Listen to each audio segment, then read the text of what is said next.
Assalamualaikum warahmatullahi wabarakatuh dan selamat siang. Perkenalkan, nama saya Quinta Mariska Tondamika dengan NIM 220305502130 dari kelas G. Di sini saya akan memenuhi tugas dari mata kuliah isu mutakhir. Di sini saya akan menjelaskan lebih lanjut mengenai 4 fase perawatan dan pengobatan gizi buruk pada balita. Yang pertama, ada fase stabilisasi, di mana fase stabilisasi merupakan fase awal perawatan yang umumnya berlangsung 1-2 hari, tetapi dapat berlanjut sampai 1 minggu, sesuai kondisi klinis anak. Pemantauan pada fase stabilisasi dilakukan dengan mencatat tanda-tanda vital atau denyut nadi, frekuensi pernafasan, dan suhu badan.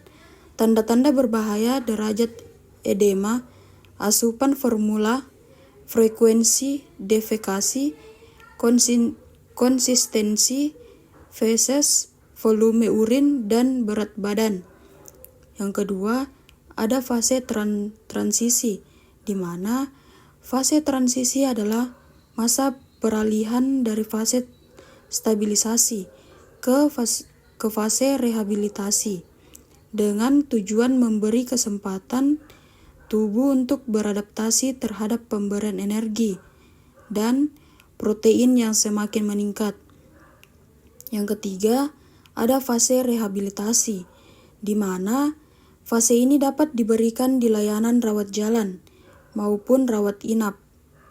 Fase ini adalah fase pemberian makanan untuk tumbuh kejar. Pemakaian energi sebesar 150-220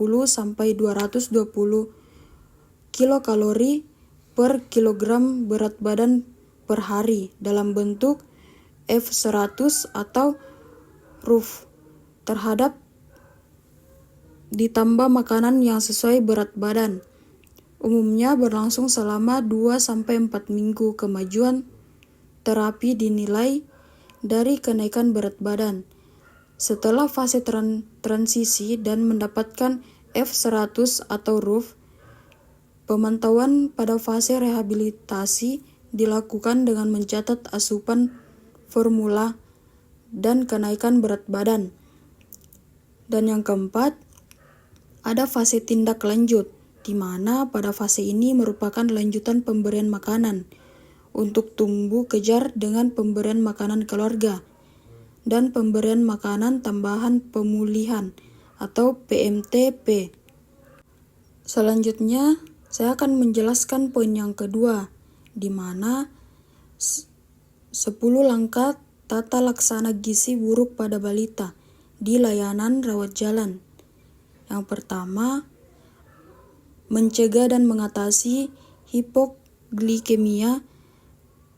Hal ini dikarenakan semua balita gizi buruk berisiko mengalami hipoglikemia.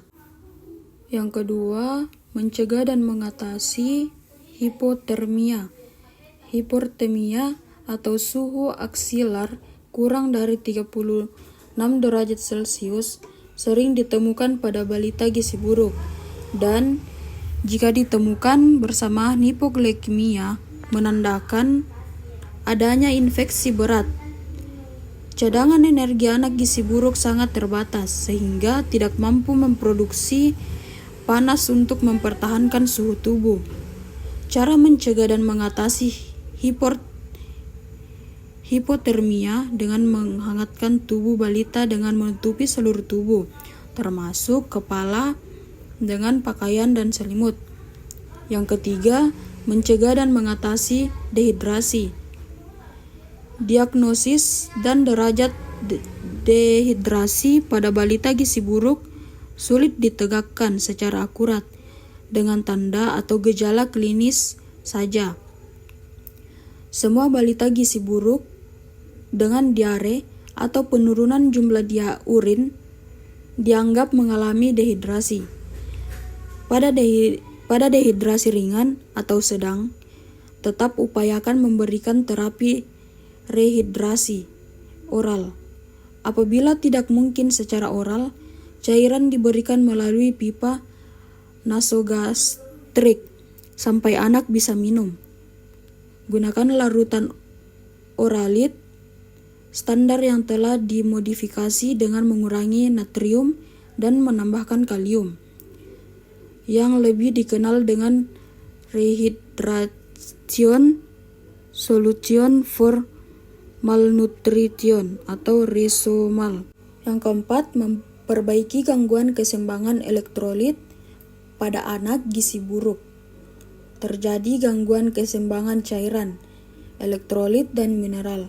Untuk mengatasi gangguan keseimbangan elektrolit tersebut, diberikan mineral mix yang ditambahkan ke dalam formula WHO atau formula 75 dan formula 100 dan Resomal.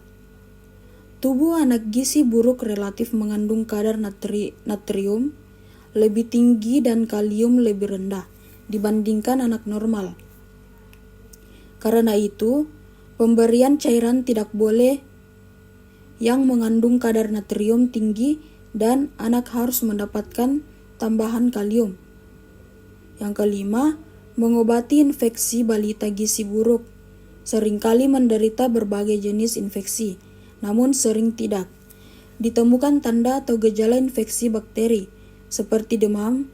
Karena itu, semua balita gizi buruk dianggap menderita infeksi pada saat datang ke fasilitas kesehatan dan segera diberikan antibiotik. Yang keenam, memperbaiki kekurangan zat gizi mikro. Semua anak gizi buruk mengalami defisiensi vitamin dan mineral meskipun sering ditemukan anemia. Zat besi tidak boleh diberikan pada fase awal atau fase stabilisasi dan transisi. Zat besi baru diberikan setelah anak mempunyai nafsu makan yang baik dan mulai bertambah berat badannya, atau biasanya pada minggu kedua mulai fase rehabilitasi. Zat besi dapat memperberat infeksi bila diberikan terlalu dini. Pemberian zat gizi mikro sama dengan penjelasan sebelumnya. Bila balita gizi buruk mendapatkan RUF atau dengan komposisi sesuai dengan rekomendasi WHO, maka tidak perlu diberikan suplementasi zat gizi mikro lagi, kecuali ditemukan tanda klinis kekurangan vitamin A pada mata dan atau ada riwayat penderita campak dalam 3 bulan terakhir. Maka balita diberi suplementasi vitamin A dosis tinggi sesuai umur. Ketujuh, memberikan makanan untuk fase stabilisasi dan transisi diberikan untuk anak gizi buruk di layanan rawat inap. Yang kedelapan, memberikan makanan untuk tumbuh kejar. Pada fase rehabilitasi terjadi replesi atau pemulihan jaringan tubuh sehingga diperlukan energi dan protein yang cukup.